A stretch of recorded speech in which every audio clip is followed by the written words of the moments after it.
O episódio 11 da série 4, Riscos Climáticos e Saúde, o episódio 5 da série 11, Saúde Ambiental em Alerta, do programa Eu, Nós e Nosso Meio Ambiente WebDoc, tem como foco psicologia e política no campo socioambiental e no contexto da crise climática. Para falar sobre esses assuntos que são estratégicos na contemporaneidade, nossa convidada é Eda Terezinha de Oliveira Tassara, que é professora emérita e titular do Departamento de Psicologia Social e do Trabalho do Instituto de Psicologia da Universidade de São Paulo.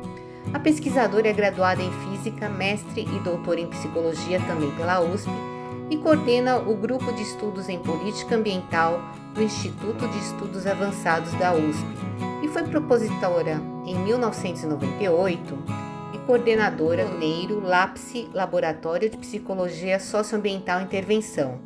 Este grupo de trabalho se fundiu com o Mitopoética da Cidade, fundada em 2012 pela doutora Sandra Patrício, e resultou num laboratório de estudos em psicologia social e o mundo contemporâneo, paradigmas e estratégias. Professora Eda, obrigada pela participação no programa Eu, Nós e o Nosso Meio Ambiente WebDoc, na série Saúde Ambiental em Alerta e Riscos Climáticos e Saúde. Bom, para a gente começar o nosso bate-papo, eu gostaria que a senhora explicasse para a gente o que é psicologia ambiental. Contar um pouquinho essa história para nós.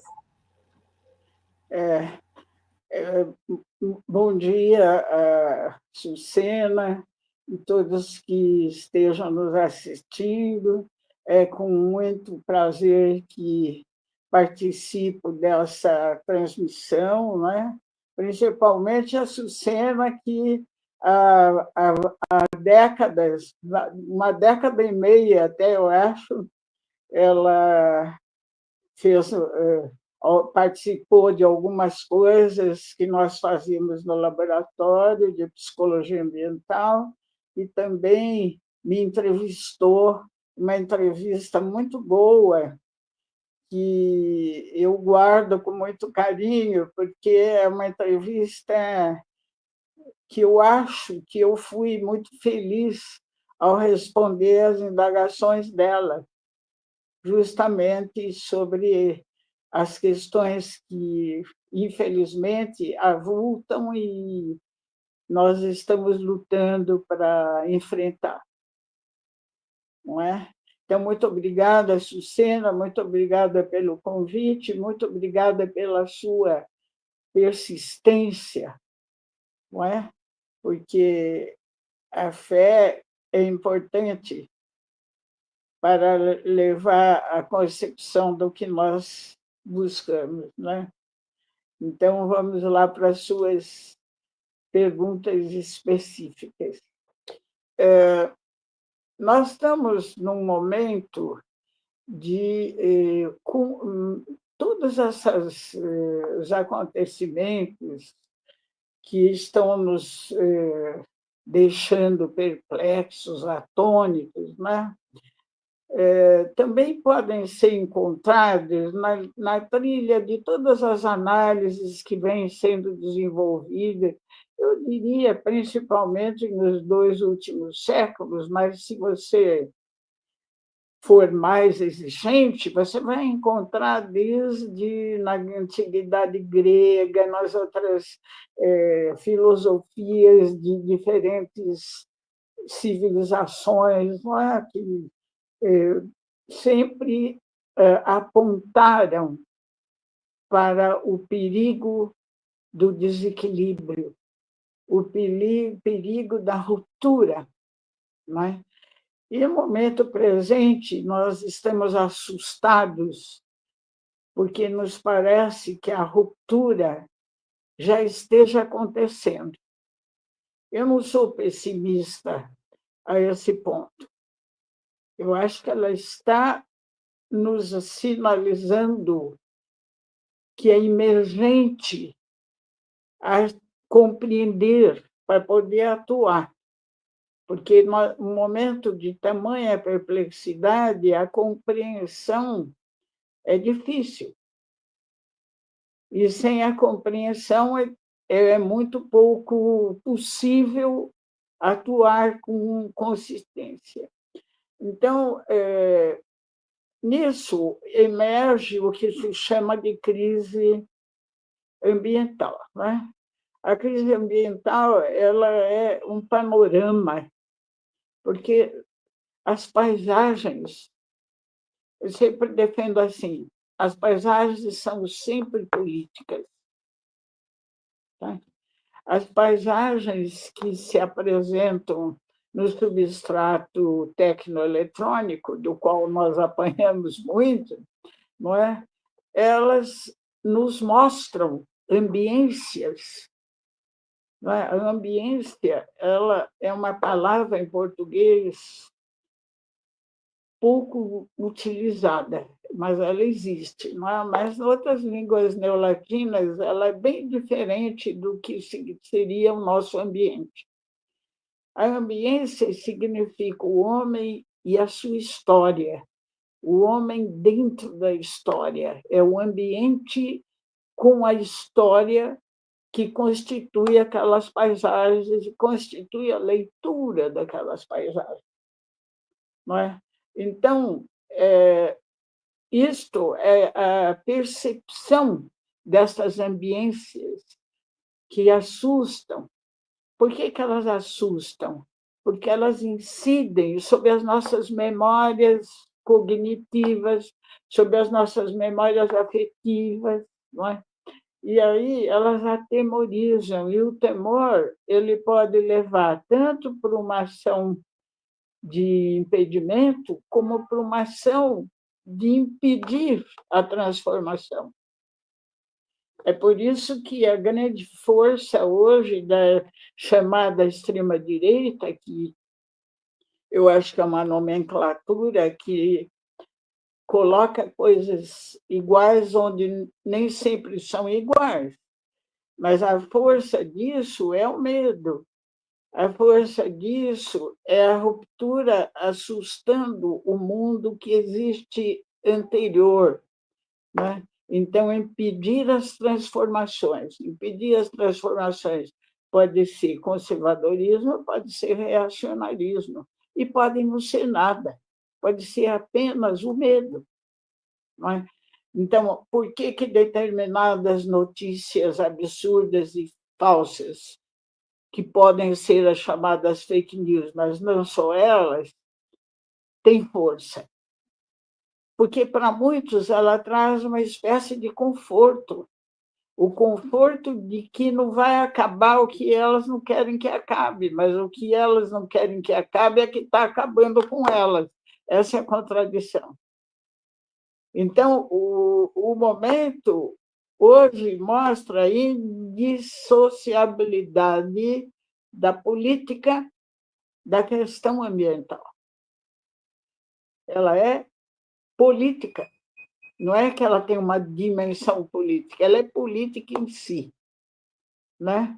E essa compreensão é que está ausente dos debates. A senhora pode explicar para a gente assim, como é que a psicologia ambiental se reflete na crise climática? É interessante você perguntar, porque realmente o problema da psicologia ambiental é pouco discutido entre os psicólogos, é pouco discutido, porque a própria história do movimento que se nomeava psicologia ambiental, ela ajuda e ela acompanha esse processo, não é? Tanto que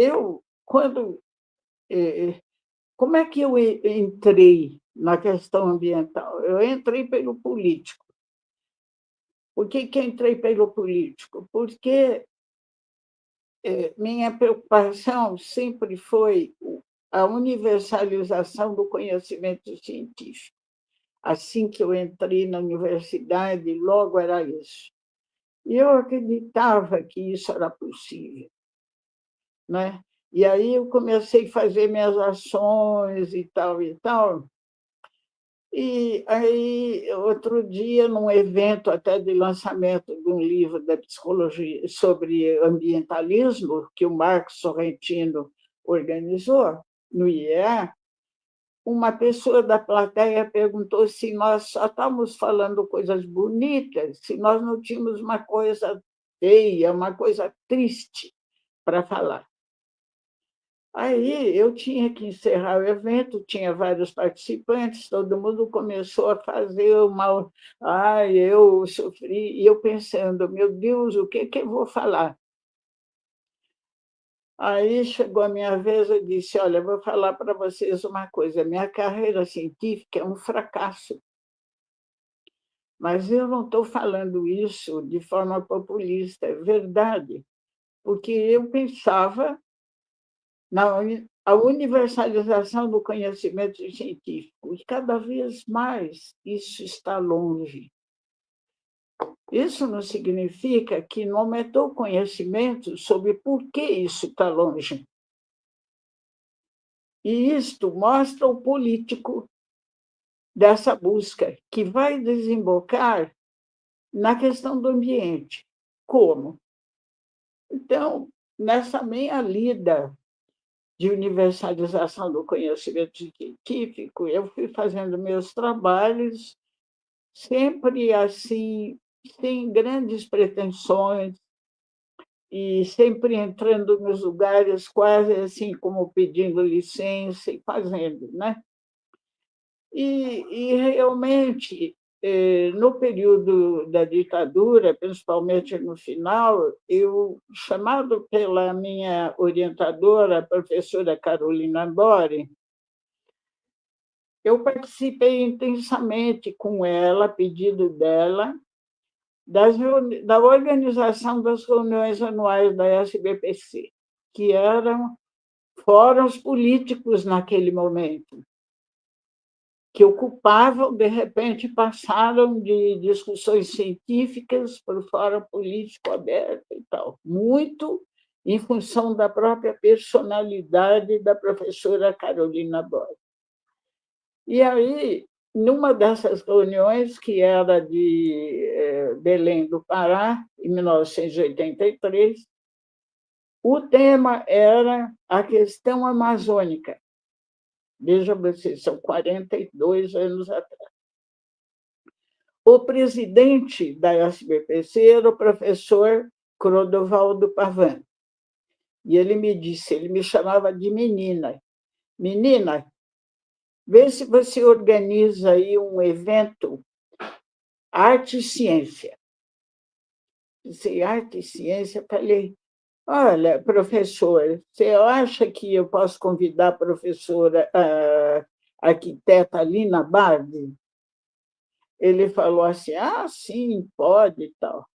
Aí eu fui convidar a Lina e falei, olha, estava pensando, convidando você para organizar um evento dentro do programa da diretoria da relação arte e ciência. Ela falou, arte e ciência eu não sei, eu não sou capaz. Mas eu sou capaz de fazer ciência e técnica. Falei, Elina, então tá bom, então você faça, mas eu não supunha que eu devesse participar dessa organização, mas ela achou que sim. Então, ela começou a organizar e falou assim, vai chamar política ambiental. Disse, política ambiental, Lino, o que isso tem a ver com arte e ciência? Ela falou como se fosse uma pergunta imbecil, né? Falou, política, como Aristóteles, do bem comum. Política ambiental é a construção intencional do futuro, é projeto. Eu trabalhava na área de projeto por causa da educação ambiental, por causa do problema da educação científica, que me interessava. E, automaticamente, aí eu comecei a ver a dimensão estritamente política da questão do conhecimento, que, no fundo, é técnica, que, no fundo, é ambiente. Não é? Aí, a Lema Bardi era uma mulher iconoclasta, inteligentíssima, não é? E ousada. E aí ela me falou política ambiental, construção intencional do futuro. Nunca mais eu deixei de usar esse conceito. Aí ela começou a organizar, e a primeira coisa ela falou assim: temos que fazer a crítica dos caminhos perdidos. E aí a crítica dos caminhos perdidos era o desenvolvimento como sacrifício de vanguardas. E ela pôs sacrifício entre aspas. Eu falei, como sacrifício, Lina? Ela falou, sacrifício, como Cristo morreu na cruz. Depois que mataram Guevara, acabou isso, ela falou. É multidão. Não é vanguarda, é multidão. E assim ela foi prosseguindo. Isso foi me colocando cada vez mais no debate estrito do ambientalismo. Tanto que, na década de 80 mesmo, eu orientei o Marcos, a dissertação de mestrado dele foi a primeira tese feita sobre ambientalismo, que estava feita sob uma organização ambientalista, que até hoje tem e tal. Então, isso foi me trazendo para o debate estrito da questão ambiental. E, então, começaram os debates para a ECA 92, etc. E ali eu já chutei o balde, porque no grupo que a USP organizou grupos que era para preparar a participação na ECA 92. E eu fiquei num grupo que chamava Urbanização e Meio Ambiente. Era gente muito boa, urbanistas, geógrafos, antropólogos e tal, né? E eles me escolheram como relatora. Aí, como relatora, eu escrevi um relato chamado assim, A Propagação do Discurso Ambientalista e a Produção Estratégica da Dominação. Era o que tinha sido discutido, não era invenção minha. Mas foi um choque no pessoal que apresentou os resumos de cada grupo, porque ali entrava como estritamente política e geopolítica. Tá? Bom, mas ainda não estou na psicologia ambiental, então a minha ação da psicologia, como era o método, era também a intervenção, que, devido à ditadura, a intervenção era uma palavra feia. Se achava que era intervenção militar, como intervenção no sentido educativo. Projeto, como é que nós vamos fazer projeto para resolver esse problema, para resolver aquele? Era mais assim uma emergência da visão de política pública que emergia, né?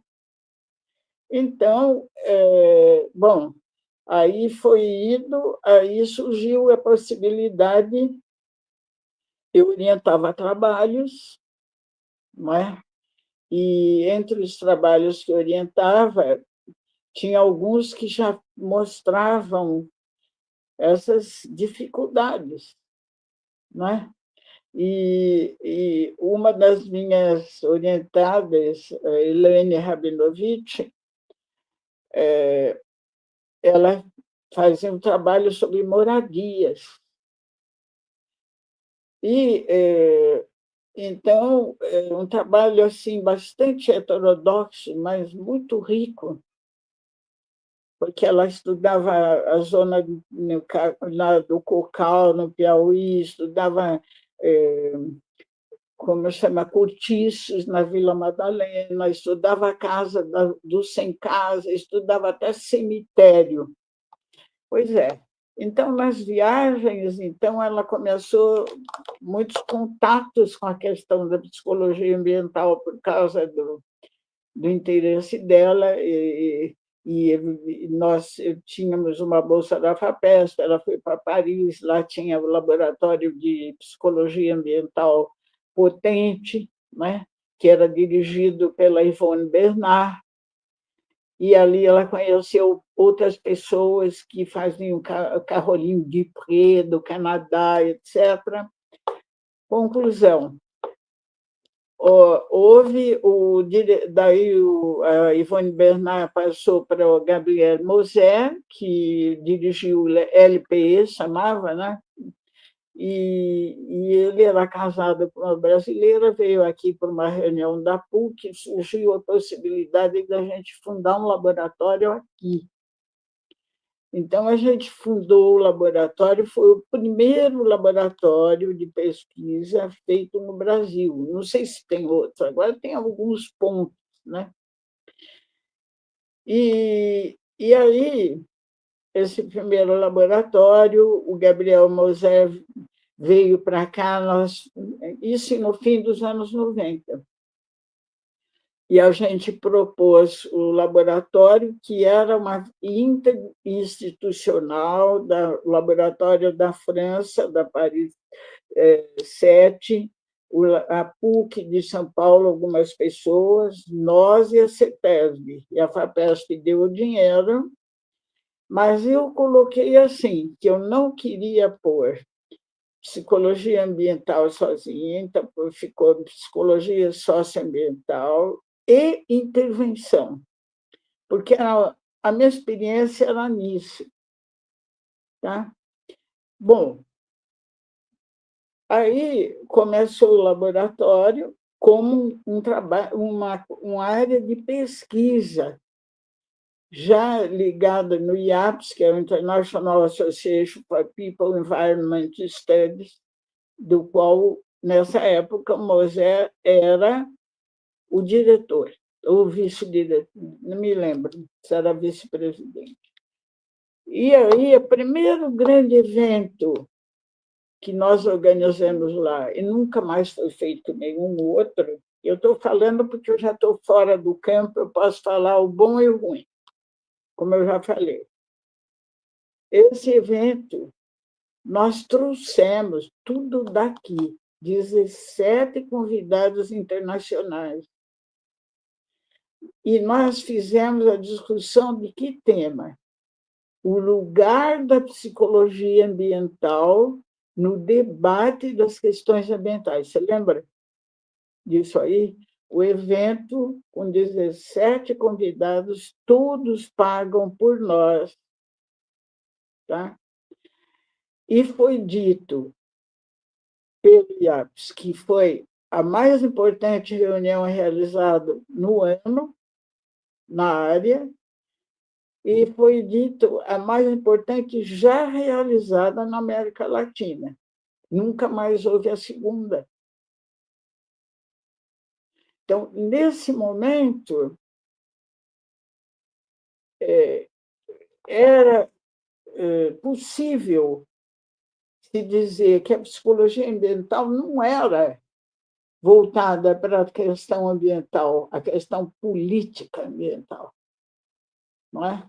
Ela era uma linha de pesquisa com objeto específico, com bastante influência da geografia alemã do século XIX, várias influências da crítica behaviorista, que colocava o problema da importância do ambiente no comportamento, que tinha influência. Não era um behaviorismo que negava de objeto, porque o behaviorismo ele se distinguia pela mudança do objeto. Ele vai colocar o objeto da psicologia fora do mundo interior.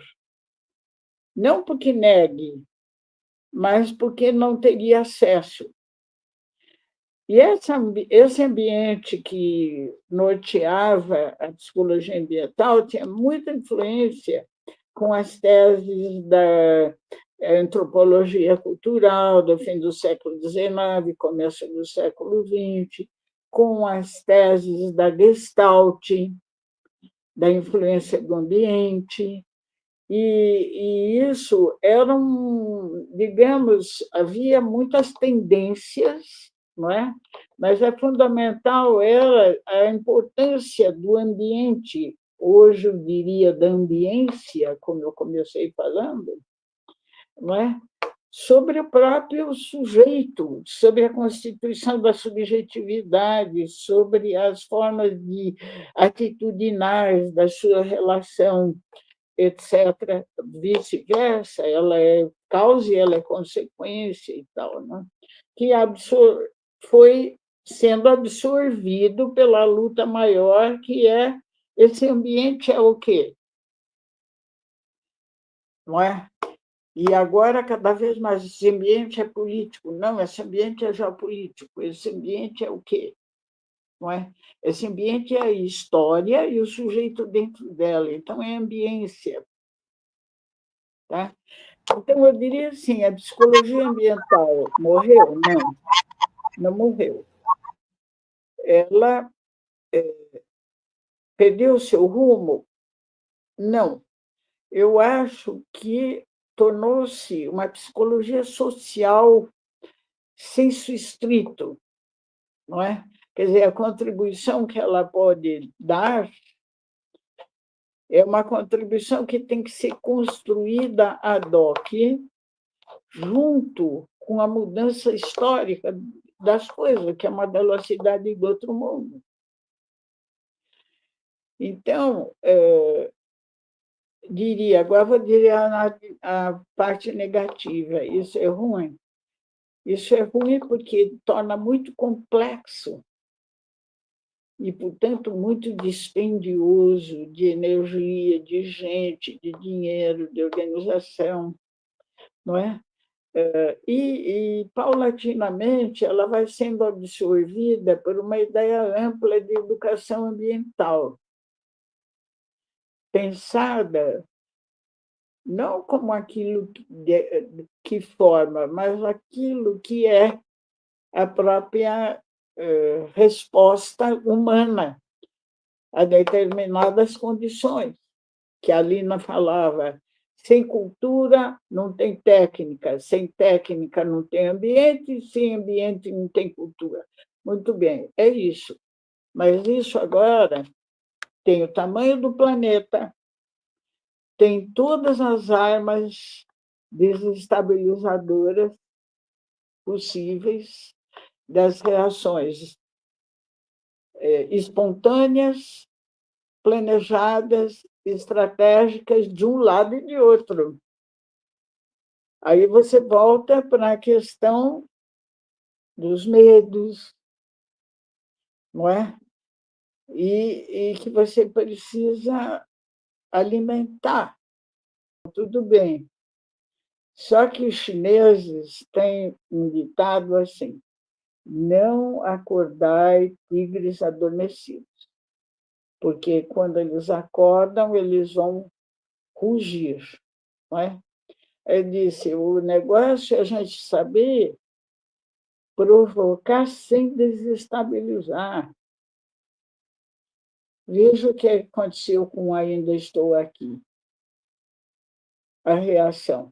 Porque o soft ali levou as pessoas a perturbarem o esquecimento, não é?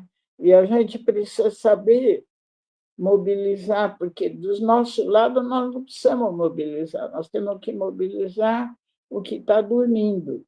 Então, eu gostaria que a senhora pudesse, para finalizar, falar sobre a questão da psicologia socioambiental e a crise climática. Daí nós finalizamos o nosso bate-papo de hoje. O problema das mudanças climáticas é que o clima não é uma grandeza. O clima é um conceito que envolve uma série de grandezas, todas elas métricas, são métricas.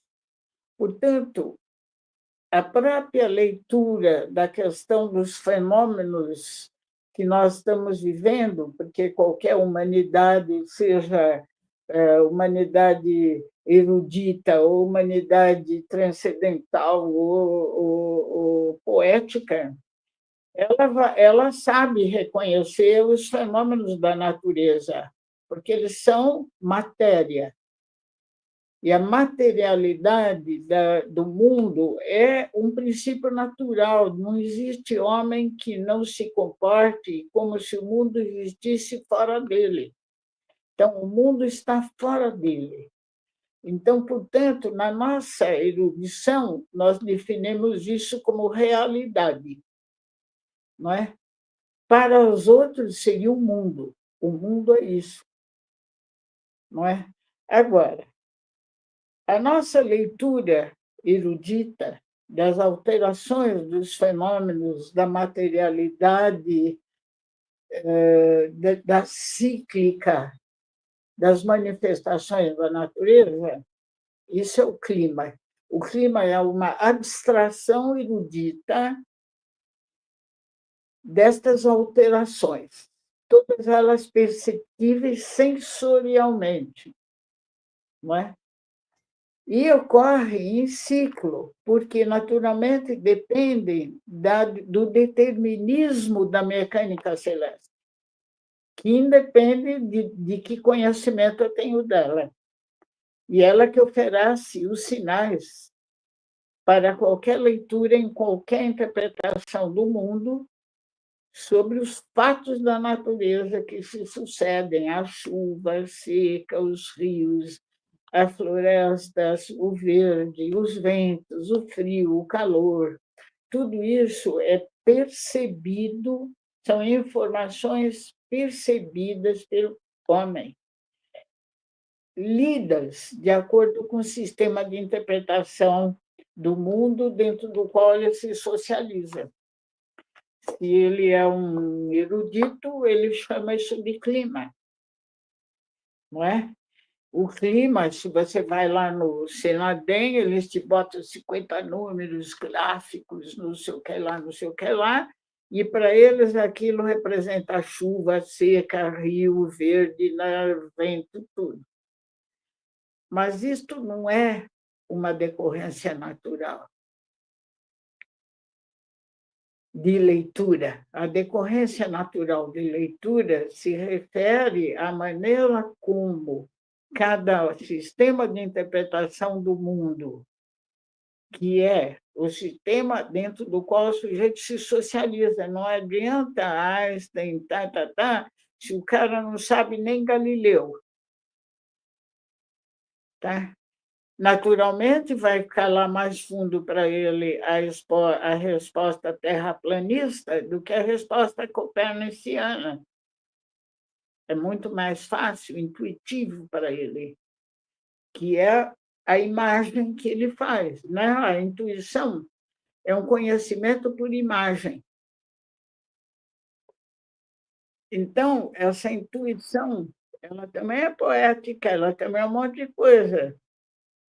Então, veja você, o desafio que é você querer que a pessoa leia dentro de um código ao qual ela não está habituada a associar seus órgãos de percepção, não é? Com uma ideia que é uma abstração. Então, o grande problema é que, para ensinar isso, eu tenho que dar uma educação científica. Se eu não der uma educação científica e uma educação política, eu não chego na educação ambiental. Agora, eu posso fazer um outro percurso, partir do que as pessoas veem no seu mundo, naquilo que para eles é a realidade. Eles não representam a realidade para eles é. entendeu? E começar a fazer um trabalho de conduzir para uma abstração. A abstração que o conhecimento científico exige. Se ele não consegue descrever, ele não consegue levar isso para a ideia de clima. Então, é uma doutrinação você querer enfiar na cabeça do sujeito o clima sem explicar para ele os fundamentos dentro da forma dele ler. E é isso que a psicologia ambiental deveria fazer. Como que o sujeito toma consciência de que há os ciclos da natureza, que é o ambiente, que esse ciclo tem respostas específicas que ele tem que observar. Algumas vão a favor da civilização dele, às vezes outras vão contra. E definindo isto é educação científica, isso é educação política e o conjunto é educação ambiental. É a consciência de que você está num ambiente e que esse ambiente ele não é produzido por você, mas você influencia. Mas ele é determinado. Então, dizer que a Terra vai acabar, não vai acabar uma forma de vida dentro da qual nós estamos. Não vai acabar por causa das mudanças climáticas, poderão ocorrer grandes cataclismas, não interessa isso. Interessa ele ler. A natureza tem ciclos. Os ciclos têm a ver com a mecânica celeste, na qual a Terra está. Portanto, você está ensinando também mecânica para o cara, intuitiva, não é? Aí as alterações, aí você pode fazer o pareamento. Vamos ver o que é um gráfico. O que é um gráfico? Um gráfico para 99% das pessoas. Agora até que elas leem histogramas assim, porque está tudo sendo usado para doutrinar, né? O histograma, a estatística, tudo isso. Então, para nós, a mudança climática ela tem que ser sentida pela alteração dos sinais da natureza nos ciclos sobre os quais eu não mando, porque advém de determinadas coisas, a Lua, tudo, não é? Não é? Para transformar esse conhecimento na discussão clima, puxa vida, isso é uma tarefa hercúlea. Então, a psicologia ambiental, e eu chamo de socioambiental, porque eu trabalho com a ideia de ambiência. Não é? A história do garimpo, do garimpeiro, não é a história do menino do Jardim América, nem a história da pessoa que está na periferia, no litoral sul, aonde é. Tem que respeitar, senão você produz alienação, produz anomia, que é ruptura, e o contrário da reflexão.